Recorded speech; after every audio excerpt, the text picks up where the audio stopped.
Tim Tszyu, welcome to a ringside seat with Tazzy. Thank you, man. It's a pleasure to be on. I know, mate. How's things, buddy? Yeah, everything's well. Yep. Everything's well.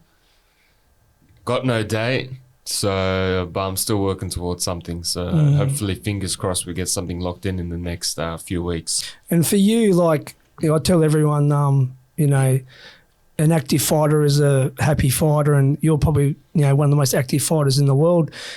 At the moment, how is that for you, like, not having a date? Like, because it's sort of usually there's always something, in the pipeline for you. Yeah, it's a weird feeling. You've always got like a date to work towards and a goal towards right now. But it's sort of been, I guess, not as intense. Just a bit of relaxation in it mentally. But at the same time, for me, I need that. I need to feel that pressure. I need that day just to be able to say, you know what, I've got something locked in and I'm ready to go. But you gotta be able to balance things out. And but even though like I don't have a date, I'm still grinding, still finding ways to level up in every way. I know. I remember after your last fight, you went to Hawaii with your lovely fiance, and I'm thinking he's going to be just like, he's not going to be relaxing at all. I know what you're like. I know your mindset, and you just would have been, yeah. I can't sit at the beach you done, for long, man. You done a marathon, didn't you? Yeah, half a marathon. Yeah, the side of the day before. Yeah, actually. yeah. Didn't have any of the proper clothing or just. Did you have the right shoes or what? I had random shoes, man. So luckily, bought them off some bloke. luckily, that got me through. Yeah. No, I knew that about you. But look, let's start for everyone. I mean, what was it like growing up in the Tszyu household as a young boy?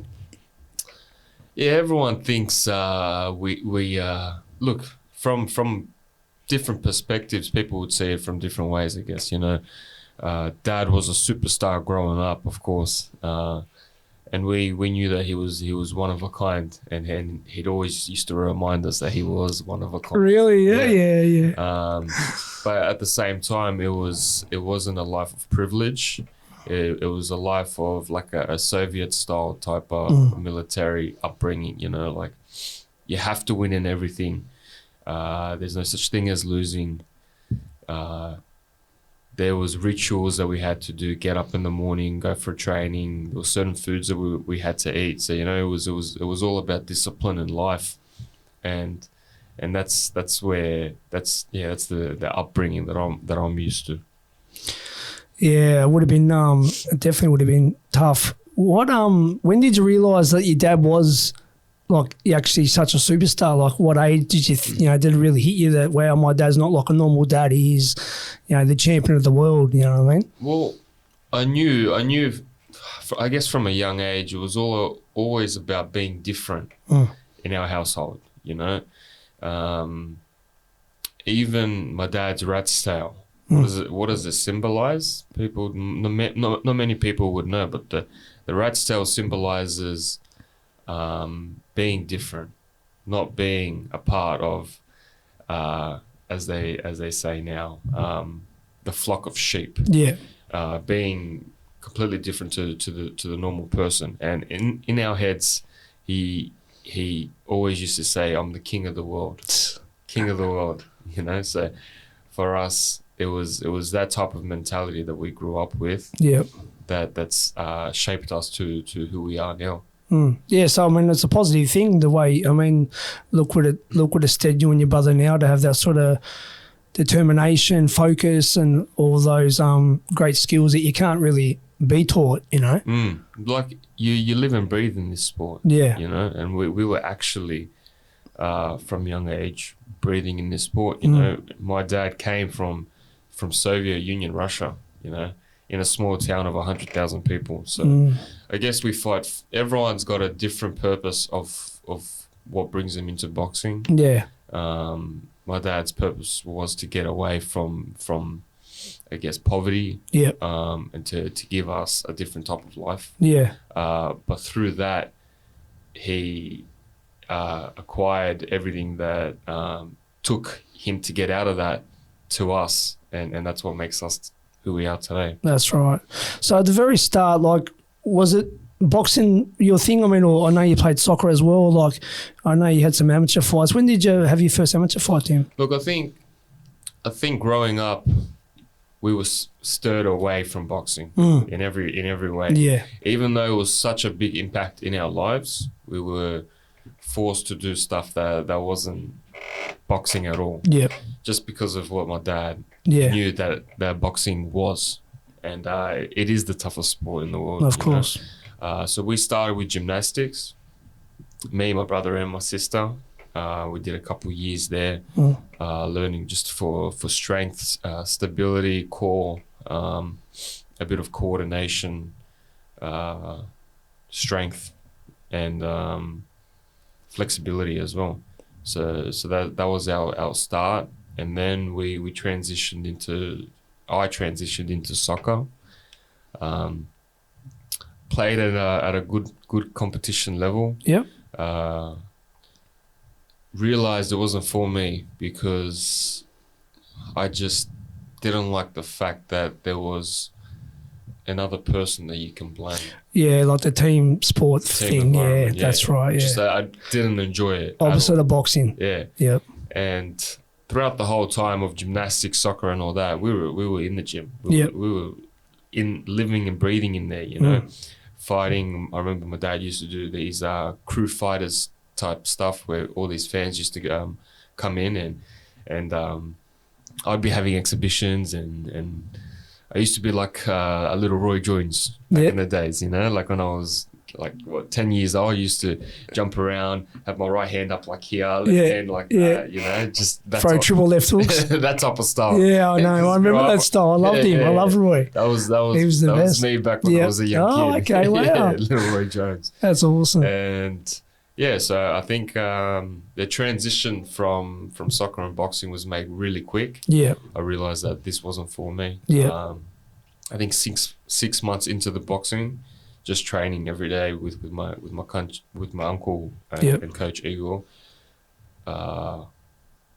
He just said, "I think you're ready for a fight." Yeah, you know, I didn't even say it. He said, "I think you're ready for a fight." At what age was that, Tim?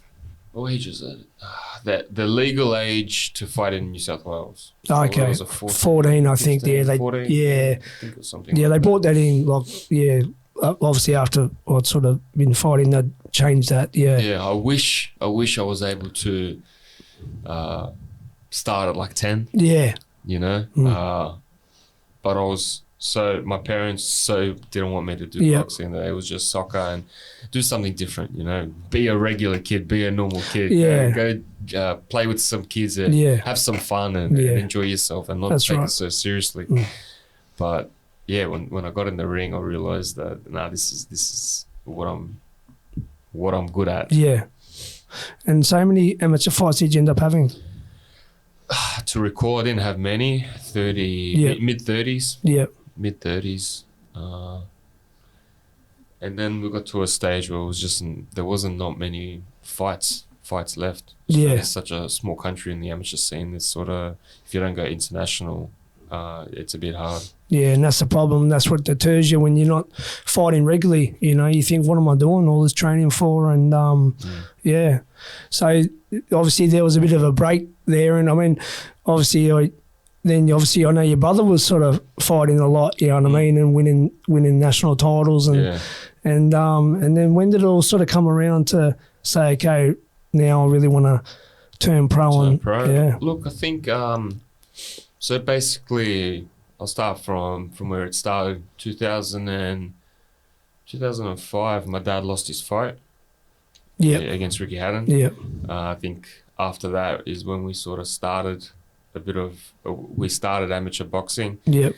I went to the Golden Gloves, and then the kid came down to watch. I think from that event, he was inspired with our whole gym. Yep. And he joined the team and started boxing as well. I think I fought amateur from 14 to 17, so for 3 years, just trying to get as many fights as I possibly can. Yep. I don't remember exactly how many fights I had to date in that 3 years, but it was non-stop. Igor was traveling with us. My dad was away back then. Yeah. He moved to to Russia. Yeah. So we were fighting, and then I got this injury on my wrist, on my right wrist, which pulled me out. I fought with a broken wrist at the Golden Gloves. Oh wow. And I still was able to win. Yeah. And yeah, that put me off a bit. And it was for the first time, I think I was 17 years old, where for the first time in my life, my dad was away. I was able to explore, I guess, a different part of life, you know? It wasn't just a military type boxing. There was other things in life. And as dad wasn't there, I was with my mum, and my mum encouraged university, just the typical, let's keep it safe. Yeah. You know, let's go not the easy path, I'd say, let's just go the safe path. Of course. Let's go to university, find yourself a good job. So I gave it a go. And in the meantime of that year, and I stepped away from boxing in that year, I guess I'd say I was being a kid for the first time. Yeah. An adolescent, a teenager. Bit of freedom. Freedom. Yeah. Yeah. Being able to go to the local party. Yeah. Which I never from until 18 years old, never went to a party in my life. Okay. Why? Because I wasn't allowed to. Yeah, of course. You know? Yeah. Well, maybe not allowed to, but maybe it wasn't just part of our life at all. Yeah. You know? So I was able to experience that for a year, which made me completely turn off that life. And I said, that's it. I'm going to go back into boxing. Yeah. And first it started with just going back into the boxing gym, being a coach, being able to help people, personal trainer, doing all that type of stuff.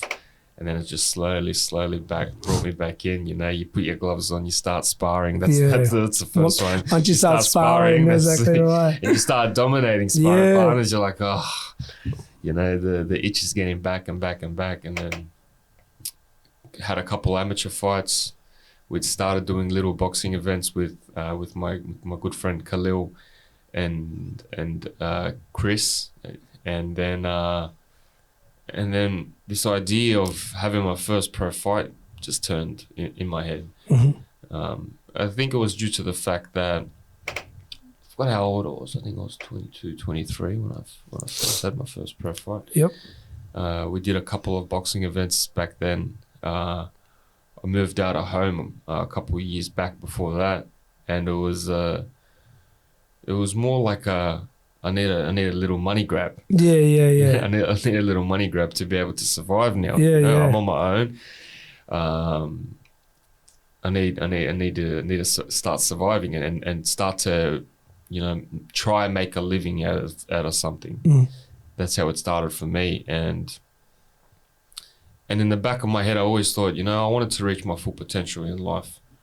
And I knew that one day, if I don't do this boxing, you never know how far it can get. You could have gone. That's right. Could have, would have, should have. That's the one thing I don't want to. You don't want sit that. there, regret one day. No, no one does. So that's how it all started. Wow. Yeah.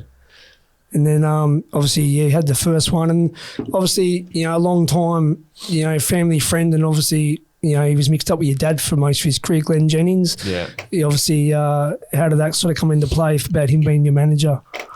Yeah, so when did we first meet up? We met up before my first pro fight. Yep. Me, my mother, Glenn, and my dad's old manager. Yep. Matt Watt. Yep. So 4 of us met up and we discussed the terms of management. Because I asked my dad as soon as I made the transition that I'm turning pro. Yep. Do I need a manager? What do I need? Yeah. Like, what do I do? I'm actually by myself in this situation. No one knows that I'm turning pro. Do I need a promoter? What do I do? Or do I start my own show? What do I do? What was your dad's reaction to when you said about turning pro? He was very supportive. Mm-hmm. He just said that there's a lot of work to be done. Yeah. I understood by my upbringings, but it really sort of shocked me when I first said it to my uncle Igor, to my coach, and that's when I got flogged the first session. Yep. And in the back of my head, I'm like, do I really want to do this? Mm. I was like, is this the life that I really want to sign up for? You know? Yeah. But I knew that I was a very determined person, and winning for me was number one in everything in life. Yep. So it was never like never really questioned it. Yeah. But yeah, Dad was supportive, and I guess it was like there was not much of a platform in Australia. It was sort of like, what do we do? You know? Yeah, where do you start? So that's why we made our own show with my friend Khalil. Yep. And that's sort of where it all started, and then Glenn. Was that at the SCG or something?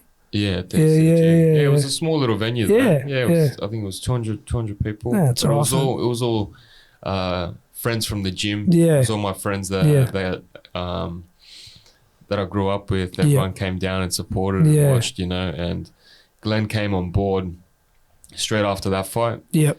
And that was a big game changer because it became from just a amateur type of organization. Yeah. We had no clue what we were doing to a professional structured company. That's right. Where everything was in place. Yeah. And it guided me towards where I am now. Yeah. And I think you started a bit of a tour around Australia, fighting in different cities. I remember you fighting in Bendigo. I was down there, was that one. And then up in Queensland, and just finding your feet on like smaller shows, yeah? Yeah, it was just getting as much, I guess, fights as we possibly can. Yeah. You know, there was not much money, you know. It was what, first couple fights, Dalton House, and that it was $2,000 a fight, which is not much money, especially to live in Sydney, you know. Oh jeez, yeah. And at the time, it was just to be able to pay my rent and just to live by. Yeah. And for that year, I was just trying to get as many fights as I can, just to be able to get enough money to pay the rent. Yeah. In the back of my mind, I wasn't really thinking about where it's going to end up. Yeah. It was just living in the present moment, you know. And then we were just, and Glenn's plan was to go to as many different cities, to travel all around Australia, to gain connections with all these different fan bases from all around the world, and connect with people, because everyone's got a story about Dad and a connection there. And, that's right. And we were able to capitalize on that. Yeah, well, I mean, I got your name out there, which was, you know, great. And I remember, I think you fought on the Green Mundine rematch in Adelaide as well. And yeah, definitely got you active. That was the main thing, just fighting regularly and finding your feet. Just anyone and everyone, you know. Oh, I know. Anyone and everyone. And for that first year, it was again, traveling. I think I had 6-7 fights. Yeah. You know, I was just non-stop, back to back to back. And I think there was a lot of progression made in that year. Mate, you improved every single fight. I remember when, what year was it? We hanged out in Russia, was it? I think 2017? Yeah. Yeah. So that wasn't even a year before I turned pro. It was like 7 months. Yeah. And then your progression from there just, you know, went on each fight, you know? Yeah. So then, obviously, when did the deal No Limit sort of come into it? I think you started fighting on a few shows, and then... Yeah, I think, when did it happen? I think it happened 3 years into my pro career. Yep. Back then, again, we were fighting for whatever we could take. Yeah, yeah. You know? Whatever sponsorship we could get, you know. Me and Glenn, we were celebrating over $500. Yeah. You know, it was like a big thing for us, and it was looking back at it, it's a Crazy. funny journey. Yeah, unbelievable. And, people don't see that. People think you get silver spooned, but it really wasn't. Like we were trying to like, I understood that I was in a position where I had a last name. Yeah. And I could capitalize on that. Yeah. There was no platform though. There was little opportunities in different places. There wasn't big money. There was a long way to go. But the longer I got in my career, the more I started seeing a sort of vision. The first year was just trying to get by. Just like a blur. Living in the present, just trying to get by.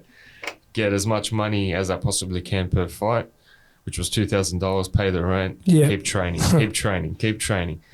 And I didn't take no days off in those first few years. No, that's full on, huh? Even now, still don't take days off. No. And we just kept going. No limit. We signed 3 years in. Because everyone, like, not at the time, everyone was after you. I know, like, Dean Lonergan was after you. Eddie Hearn, I think, put his hand up. Nah, so basically, Top Rank. This is the story. We had 3 contracts. Yeah. Top Rank, Dean Lonergan, and Matt Rose. Yeah. And me and Glenn, we had a plan, and we saved enough money to be able to have a training camp in America for the first time. And it was the first time for me to sort of step out of my comfort zone and to try prove to other people, I guess, and myself that, who I really am. Yeah. So we went to Wildcard, sparred there, made big noises, went to Vegas, made big noises, and we had the 3 contracts in our hands, and we had a fight with No Limit before that on the Galen Hopewadi undercard. Yeah, I was at that one.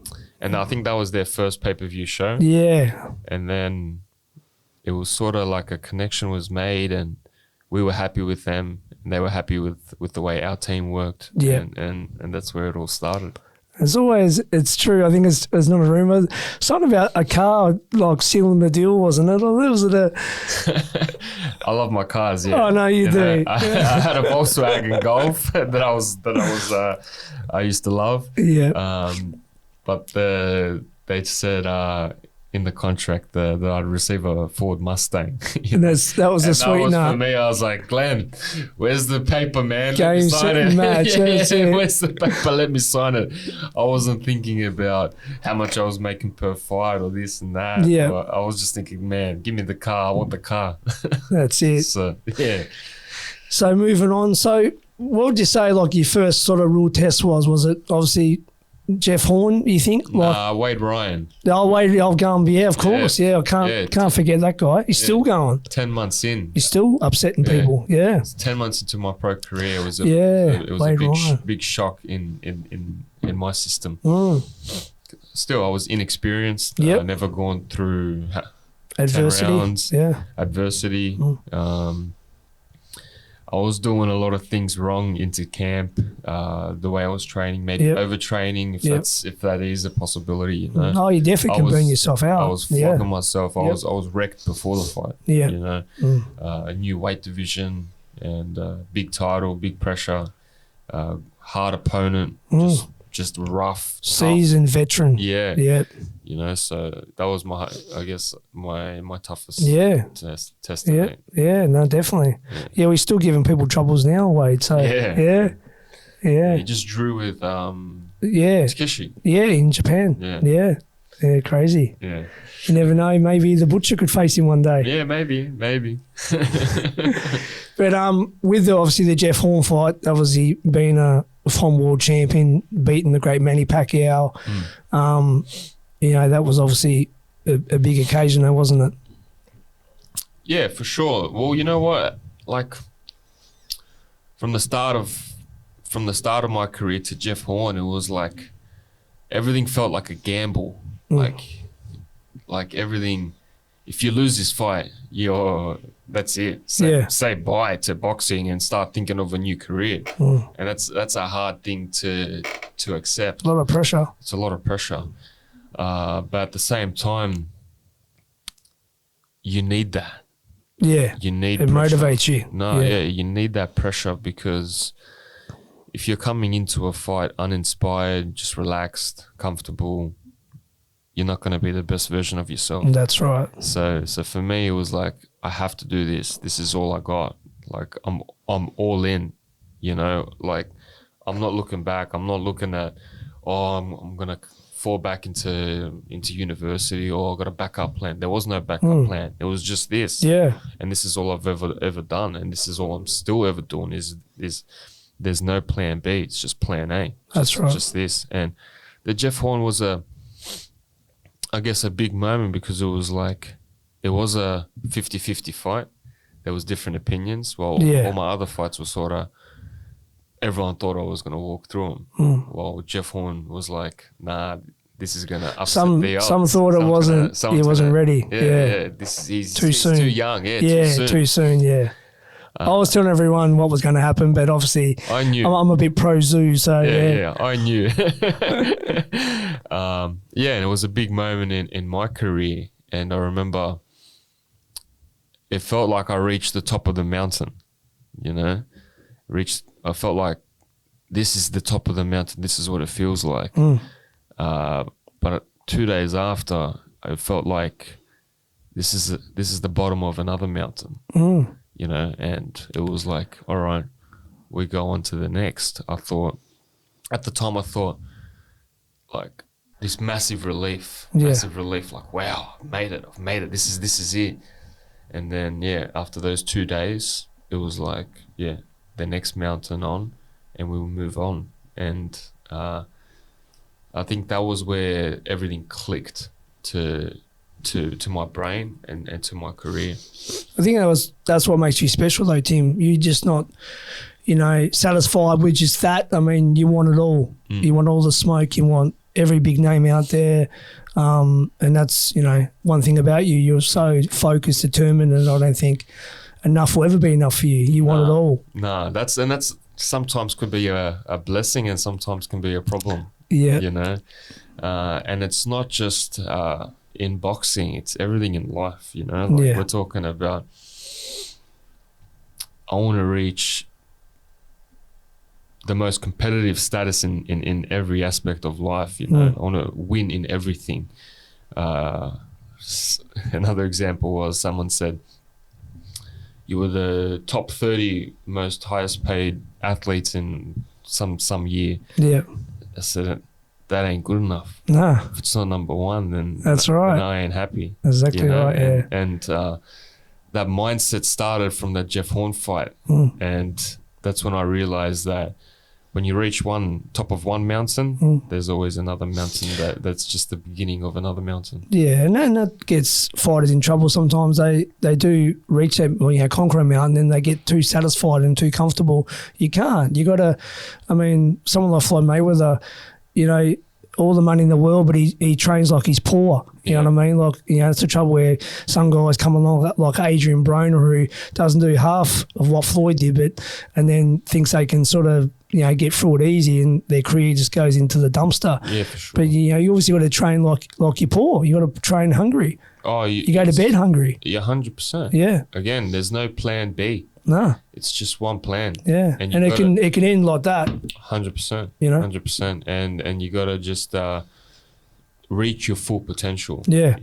Reach and see how far you can go, because there is no limitations. That's it. Really, there is nothing that can stop you. Yeah. I think, living a clean life like you do, and I think the biggest thing you do after a fight is go to Chinese restaurants. It's usually the after party for the Tszyu family usually. So, but so then moving on. So your first fight in America, I think it was in a very cold place called Minnesota against Terence Gaucher, former Olympian. I think he'd been in with the likes of Charlo and I think Edison Lara. He was very, very good opponent. Yeah, he was. Gaucher was very tough. I went through a hell of a training camp leading into that fight, which probably did affect me. Went through some personal problems and then weight issues before the fight. I remember coming into the weigh-in and I was dead. Really? Basically dead. I had to see the doctor. I was seeing stars.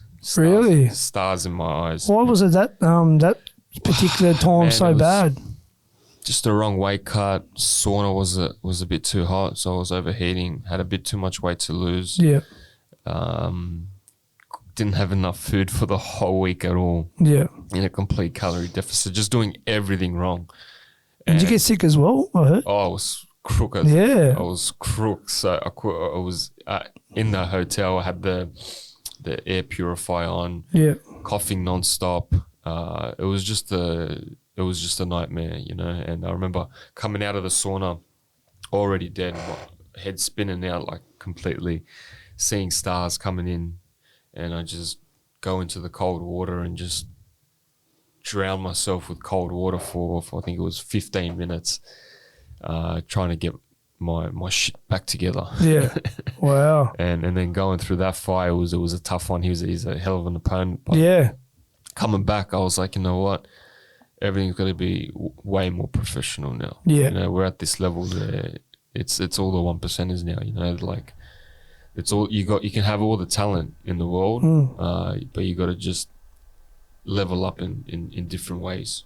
That's a good thing about it though. So you're always learning. See, every fight, every camp is a learning experience of what to do or what not to do, you know?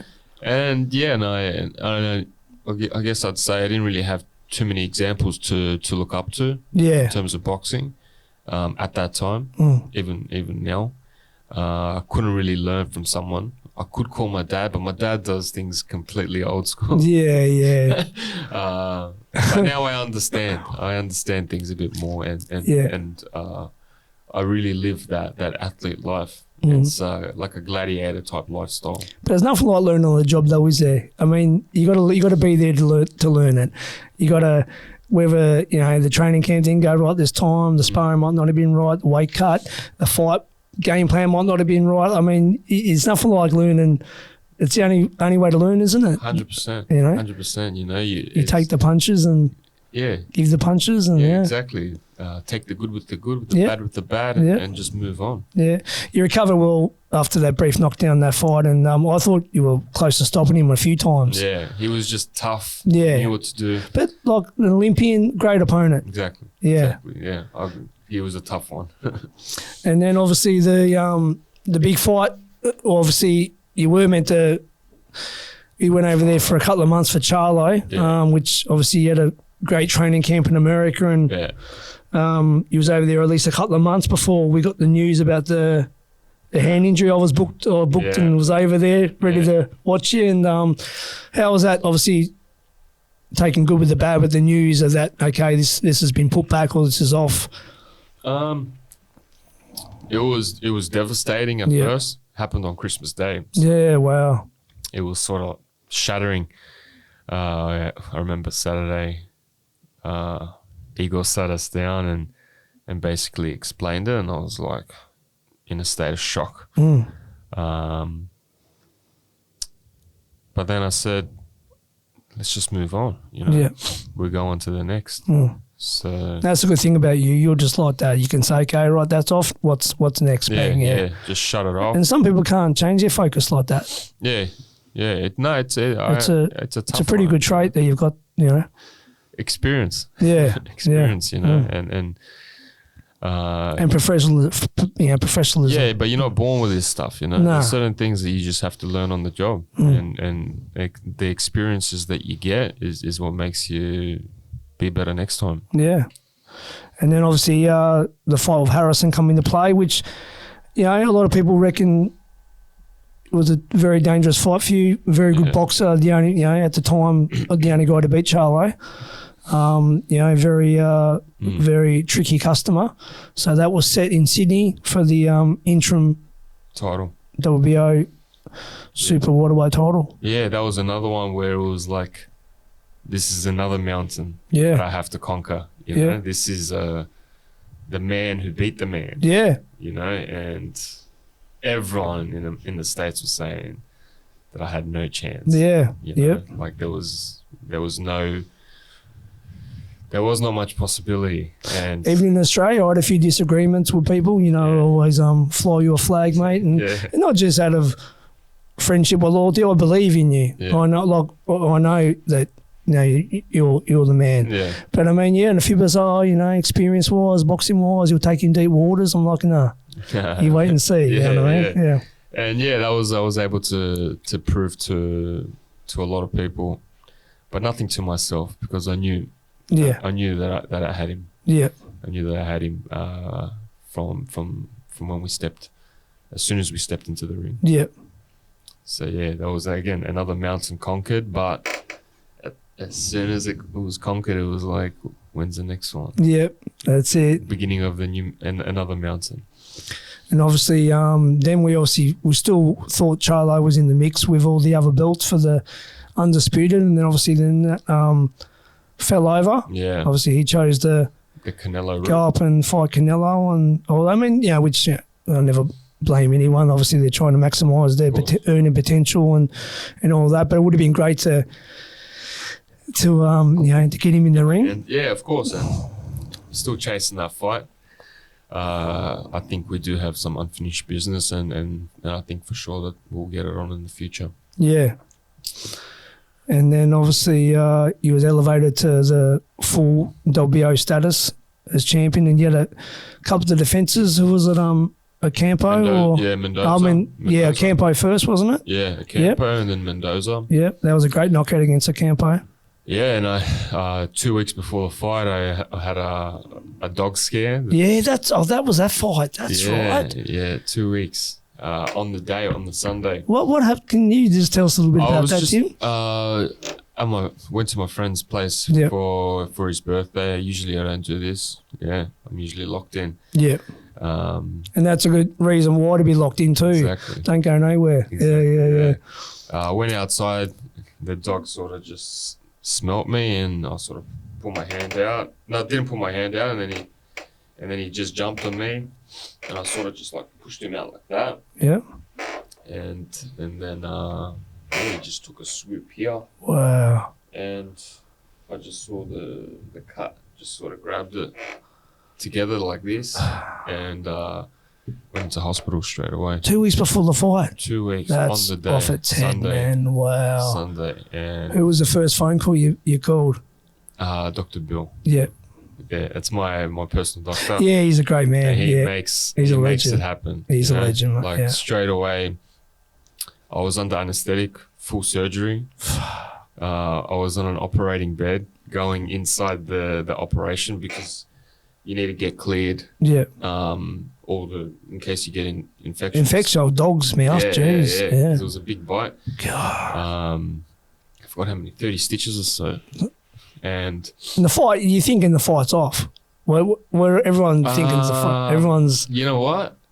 It was funny. I didn't know I didn't know what was going on at the time. But I'm in the hospital bed, and I hear someone watching the footy. Like I'm getting dragged along, and I'm hearing someone watching the footy, and in the footy it turns into a TV commercial. In the TV commercial, it says Tszyu vs. Campo. Yeah. Like promoting my fight. Yeah. And I just look at the nurse that was wheeling me into the operating studio. I'm like, there is no Tszyu vs. Campo right now. It's surgery. Yeah. It was just a crazy experience, and I remember waking up thinking, shit, this is not exactly where you want to be. No, especially mind frame. Yeah. When you come out of an operation under anesthetic, it's very strong painkillers, strong drugs that they inject you in to wake up and stuff, to go to sleep. Yeah, to put you to sleep. Yeah. So you're in a completely different mind frame, and you're not in that warrior mindset, but it was like you feel a bit vulnerable.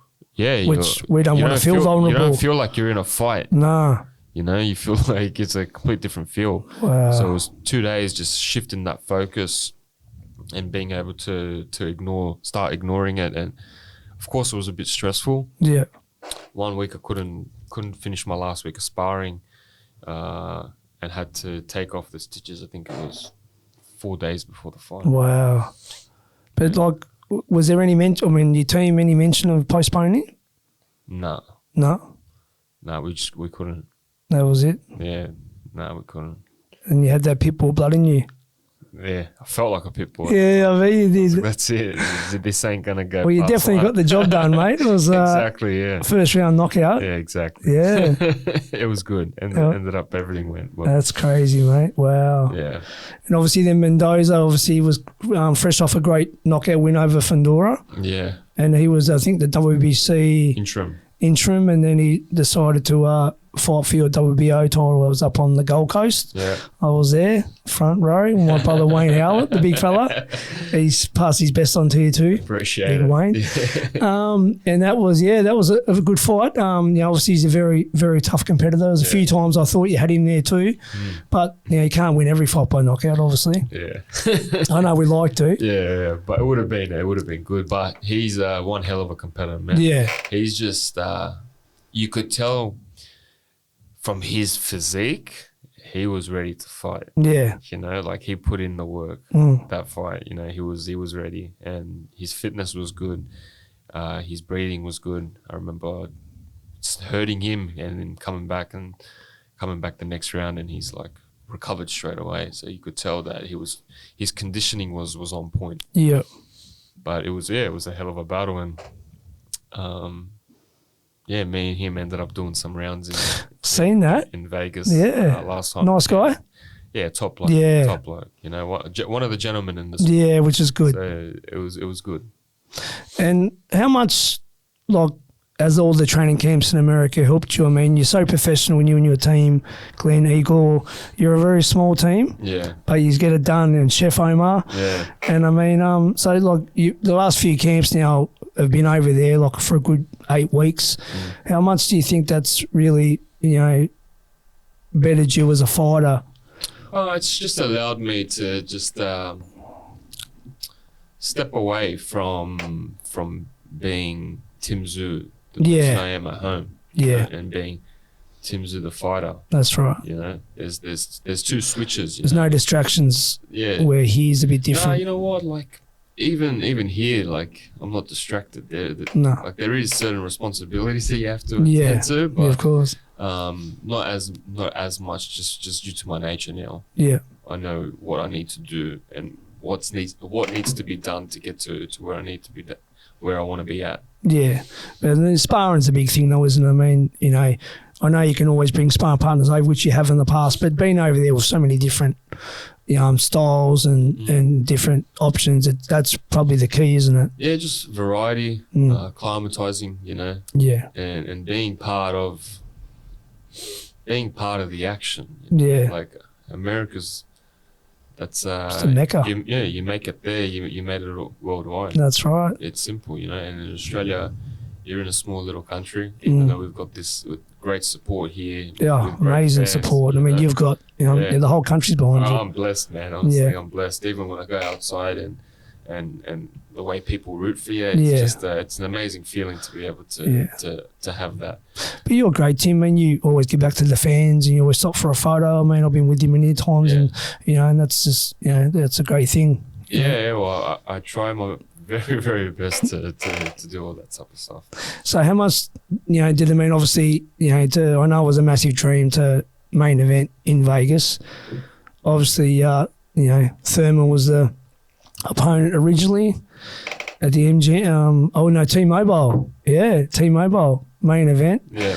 And obviously being over there for everything, how did it feel seeing your name up there in lights as the main event in Vegas, like especially since your dad had done it many years before, and I think it was the anniversary as well?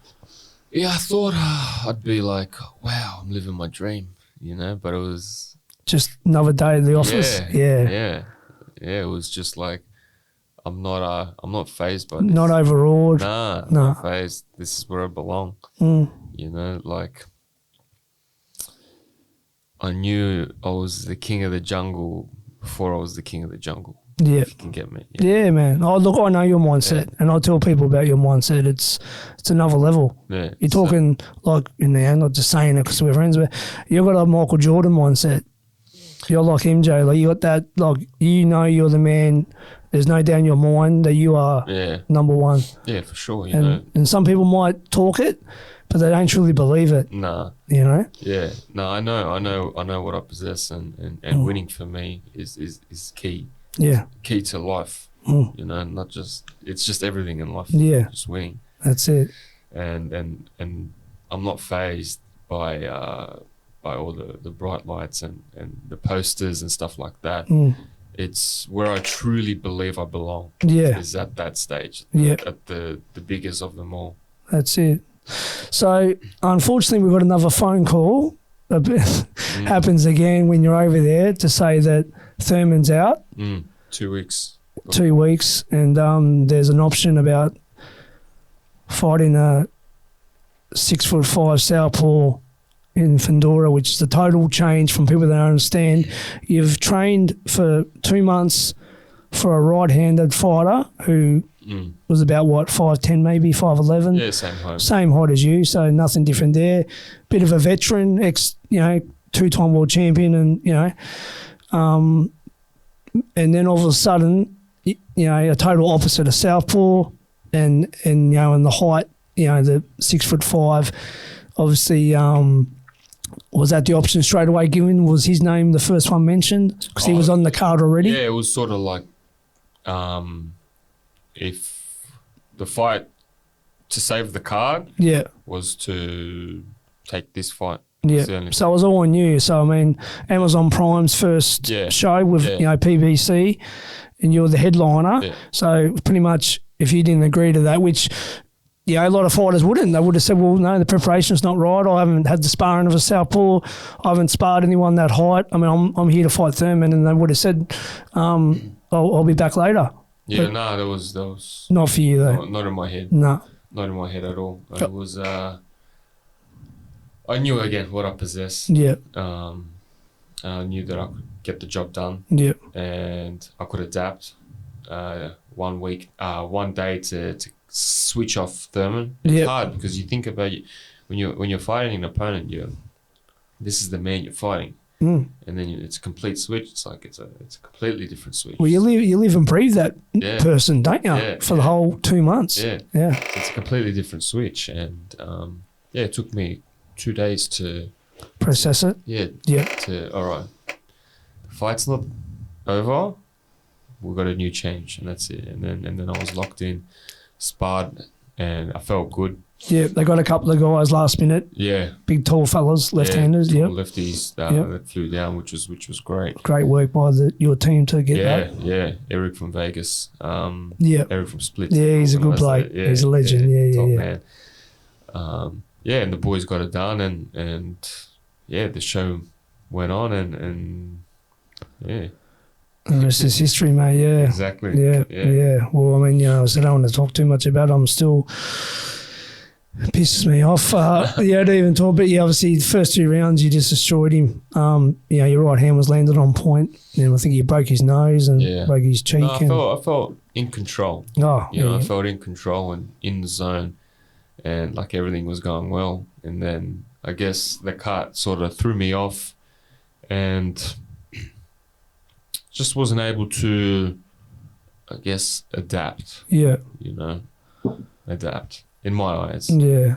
Could have done better. I was still believe I could have knocked him out. Yeah. Well, I mean, it's hard to fight a guy like that anyway, but especially when you've got blood in your eyes non-stop.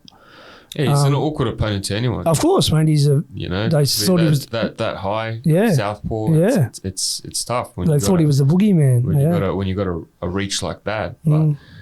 I think he knew as soon as he felt my power that he couldn't engage. To just play it smart. But that's not his style either, because he's usually, he doesn't jab. Exactly. But this time he was trying to jab on the outside because he knew. Yeah. Yeah. Yeah. So. How how, I mean, obviously, you know, you take the good with the bad, you take your wins with your losses with your wins. Obviously, how was it sort of coming back after all that, like, and sinking in that, you know, didn't quite go the way that was meant to? You don't win everything in life. Mm. You know, that's what I realized. And one thing I thought about was which in my eyes, I was never too happy with a win anyway. Yeah. So when I lost, I didn't get too sad either. Yeah. It was I always had a fear of losing. Yeah. And that was my biggest fear, was just losing. And I realized that once I felt that, it wasn't the same. Yeah. But I knew that a lot of growth was gonna happen. And when you take 2 steps backwards, you're gonna leap another 20 steps forward. Yeah. So that's the mind frame right now. Yeah, well, I definitely feel for the next opponent, mate, because I'm sure these are going to feel a lot of rough. I'm coming for it all now, man. Yeah. So obviously nothing's in the pipeline right now, which is unusual for you guys. But I mean, I'm sure something will come up soon. But what we do know, I think it's Crawford fighting, is it Madrimov, yeah, which is a good fight. Yep. Crawford's obviously favourite, but Madrimov is, you know, obviously Uzbekistan, obviously, you know, Soviet-style fighter. Yeah, they're all tough. Yeah. Kazakhstan, Uzbekistan, as we know, Ukraine. How do you think that one shapes out? You know what? The more I think about it, the more I see maybe Madrimov giving problems. Yep, I do too. Awkward. You know, as I said, like sometimes the hardest fights are the ones that you don't expect it. Yeah. The ones that you're supposed to just walk through are actually the toughest fights. Mm. So it won't surprise me if Madrimov gives Crawford a lot of problems. You know, if you put a boxer against Crawford boxes them all day. Yeah. All day. You know, and his past fights, for example, Errol Spence. You know, picture perfect fight for him. Yeah. Kell Brook, yeah, picture perfect fight for him. Amir Khan, picture perfect fight for him. You know, this is all styles make fights. That's right. And I remember hearing that his hardest fight was against Egas. Yeah.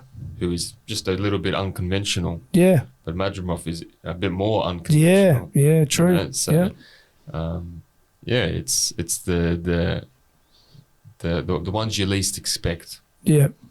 That make it tough. 100%. Yeah. And it looks like Spence versus Fundora sounds like that's probably going to happen, which I always sort of did.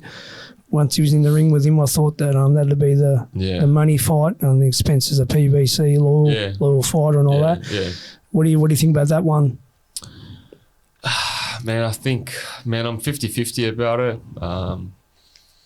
Fundora's awkward, you know, and his Spence shot up after that beatdown. Yeah, not just the beatdown, after the car accident. You know, like all of these things that play a part. So it will be interesting to see which way it goes. I know Spence is someone that you've obviously always wanted. Love him. There's been a bit of talk back on Twitter, on X. Yeah. Well. And he betted against you as well. He's always been like that. Yeah, he's a bit of a... It started like with a pest, isn't he? Started with Goucher, you know. Back then. Yeah, so he's lost a couple bets already. Yeah. He's playing catch up. Yeah. He's lost a couple of them. It's funny. He's got a bit of a thing about you, hasn't he? Yeah, he was saying about Goucher, about the Harrison. That's right. He said about Harrison too. Yeah, so... Yeah, he's got to keep proving them wrong, Yeah. Until we meet up. Well, that'd be ideal if that happens. If he beats Fundora and you can... Oh, it'd be beautiful. It's a serious, like, not even worth really asking. I mean, like, it's not going to say, who do you want? Because you want them all, don't you? I mean... Of course, yeah. It just... I want to make the biggest and badass fights possible, you know? And live in crazy moments of life. Yeah.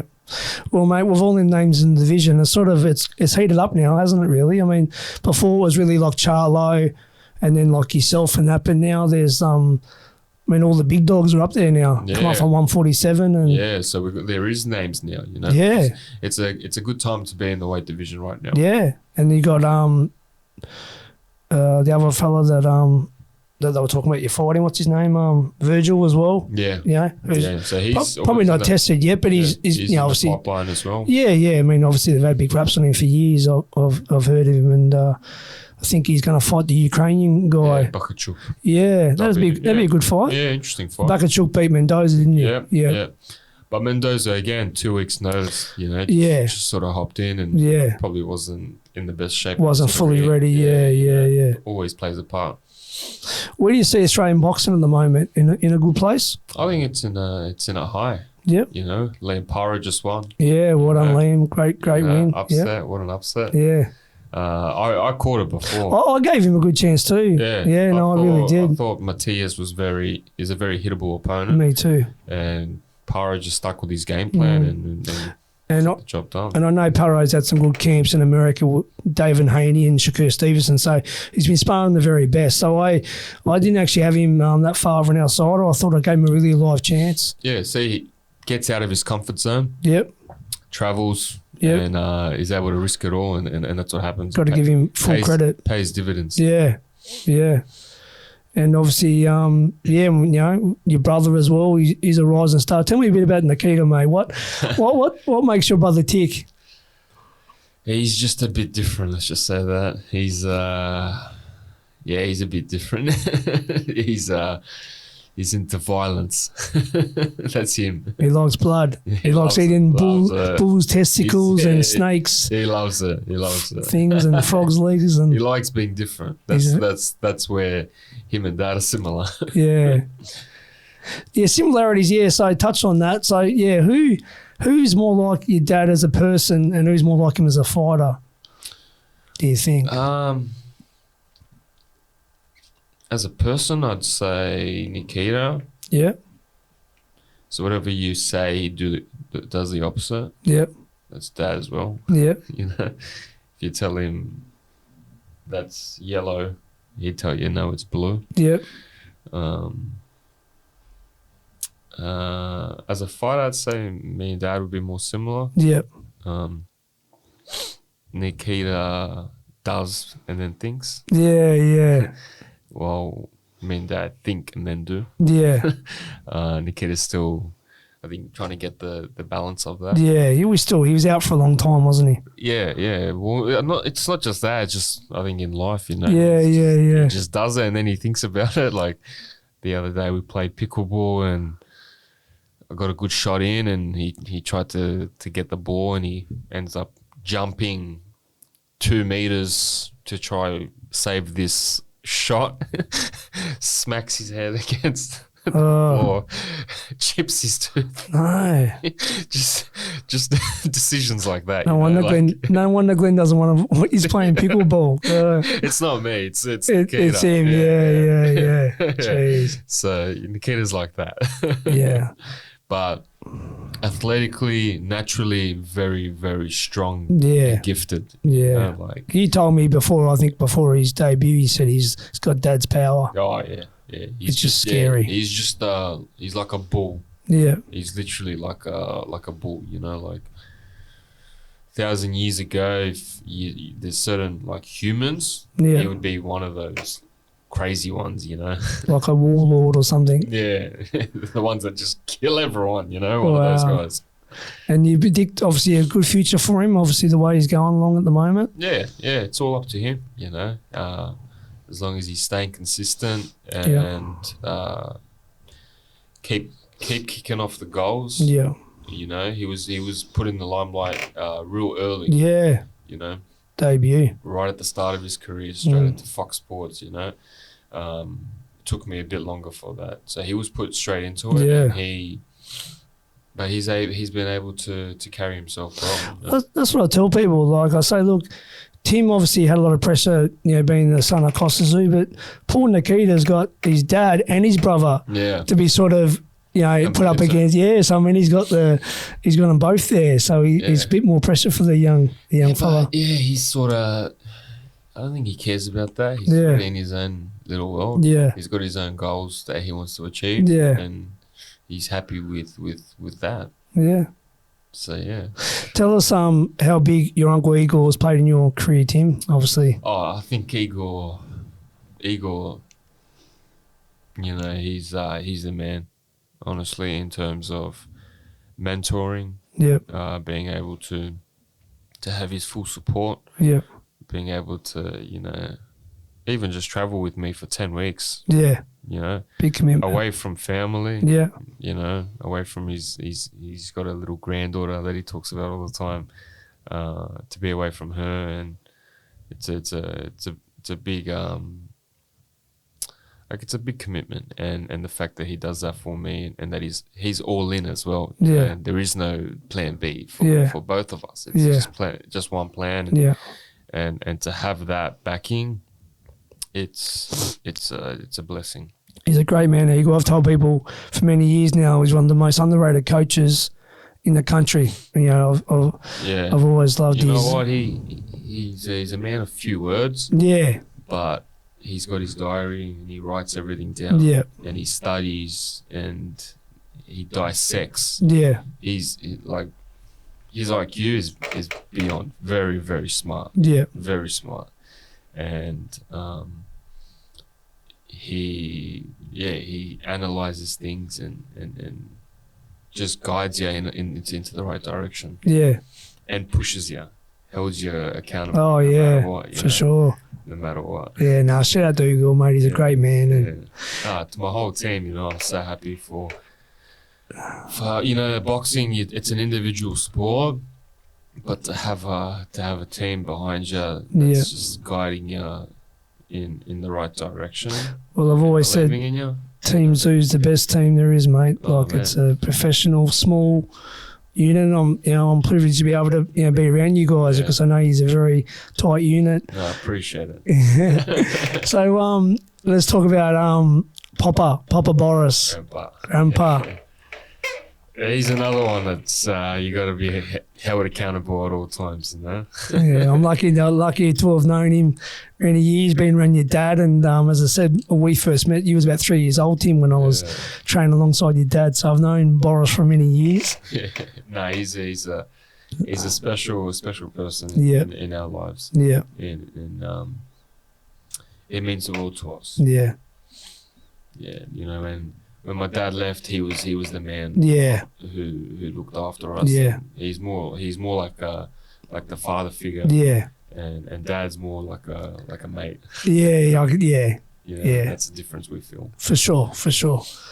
And how what about your lovely mother, mate? I've known your mother for many years. Yeah, mum's great. Yeah, she's erratic, especially during the fights. Oh, I know. It's hard for her to watch. Oh, I know, very hard. But she went through it with your dad, and then obviously now with you and your brother. I think it's different with the kid. Yeah, with your own kids. Of course. So yeah, but I think she's stepping away a little bit and watching more from her background. And always checking up. Yep. Yeah. And obviously, how big support base is your lovely partner Alex been over these years now? Look, of course, when you first meet a partner and you tell them that you're going to do boxing, it's a bit of a, what have I got myself into? Oh, this is probably cool. He's probably a cool guy. He can probably protect me, you know, as every woman would think. But there's a lot more in being a professional athlete than just that. And Alex has learned my life, you know, 7 years in now. She understands my career. She guides me. She's like a protective partner, you know, in every aspect of life. So I'm very, very blessed to have such a woman in my life. Yeah, for sure. Yeah. So growing up, who was some of your favourite fighters? You mentioned Roy Jones Jr. What sort of? Roy.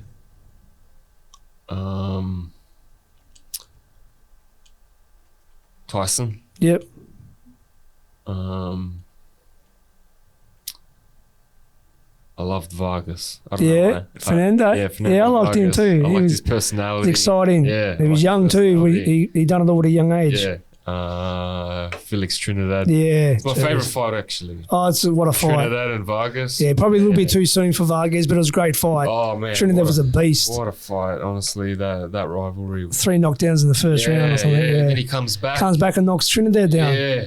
Great fight. I love that one. Yeah. Yeah. One of my favourite fights of all time. Yeah, mine too. Yeah. Floyd Mayweather. Yeah, you can't. I used to watch his videos. Coming back home from school, used to just watch him all the time. Unbelievable. Who else was there?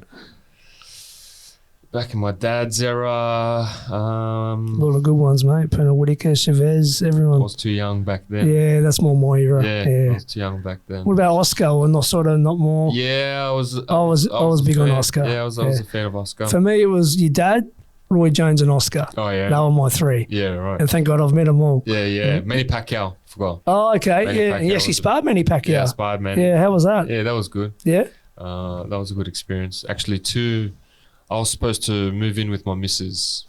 Yeah. And then I get the call. Got the call, I remember. It was last minute to go. I said, she was like, it's such a big moment.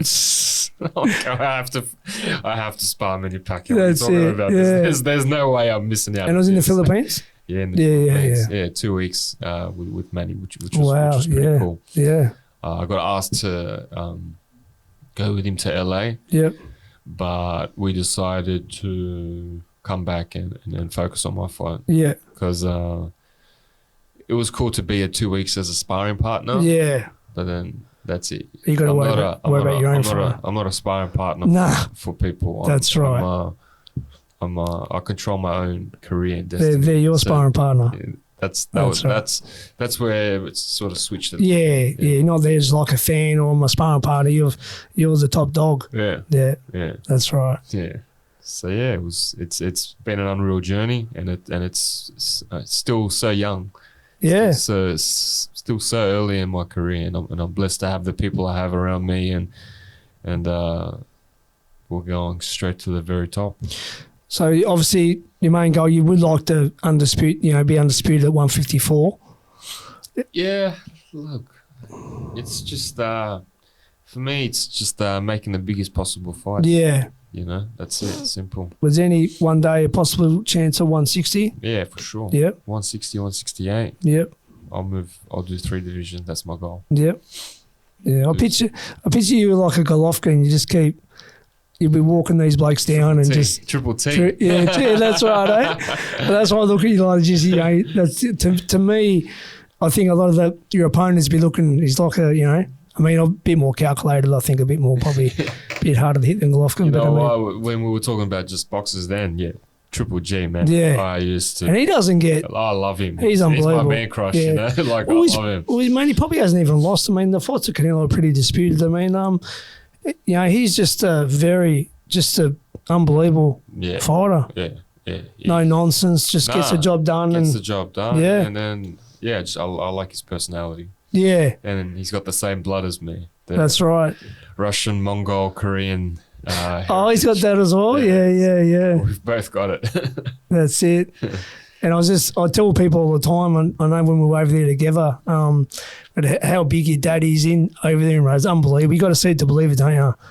Like how he's a superstar. He's huge, isn't he? I don't know how many times I ate at his restaurant, but it's a good place. It's a good place. Shout out to Locker. Hopefully he'll be over there. Yeah. I'm thinking about going there. Oh yeah. Yeah. Me and Wayne. Yeah. That'd be good. Yeah. And how was the training camp with him in Thailand before we finish up recently? Yeah, it was good, man. It was good to reconnect and to be able to give a cuddle to Dad and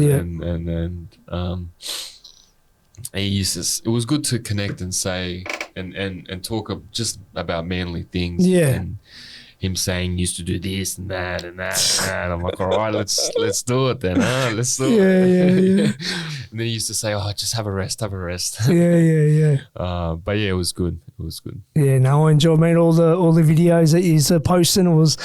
And for me, not knowing you both so well, I was just happy to see father and son. Yeah. More than the boxing, because I was just, for me, that made me happy. Yeah. It made a lot of people happy, Yeah. And it was good for me to see Dad back. Yeah. To his roots. Yeah. Because he's got a completely different life now. Yeah. But it was good to see to bring him back to, so this is where everything was made through this boxing that you started, Dad. That's right, 100%. Yeah. So Yeah, well, still, as you know, he gets me to film every fight. yeah. If it's not yours, it's Nikita's. And I could be there ringside, Yeah. the best seat in the house, but I'm looking through a phone. But I never say no to him. Nah, you can't. And I never will. You can't. I'm his guy. I get a bit of a kick out of it, though. I'm his guy. Of all the people he knows, he always asks me. Yeah. So, okay. That's a good one. It is, yeah. Well, before we finish up, Tim, I want to do a bit of a word pronunciation. I'll say a name, and you just say the first thing that comes. All right. Yeah, okay. Nikita Tszyu. Butcher. Costa Tszyu. Goat. Charlo. Bitch. First word. Michael Zarafa. Bitch. Roy Jones Jr. Best. Manny Pacquiao. Speed. Uncle Igor. One of the greatest men in the world. Mike Tyson. Killer. Beautiful. That's good. Well, Tim, I can't thank you enough, mate, for being my first guest on Ringside Seat with Tazzy. And, you know, I know how busy you are day to day. Whether you've got fights or not, mate, you've got a pretty full-on lifestyle. And it really means a lot, to be here today with you. No, an honour, man. And I'm so happy you're doing this. And it's great for boxing because your knowledge of boxing, you know, I've said it plenty of times. The whole world should know it, and we're so blessed and lucky to have people like you as boxing fans in Australia, and we need people like you to keep spreading the word and making boxing big in Australia. So thank you, Tazzy. Thanks, Tim. Take care, mate.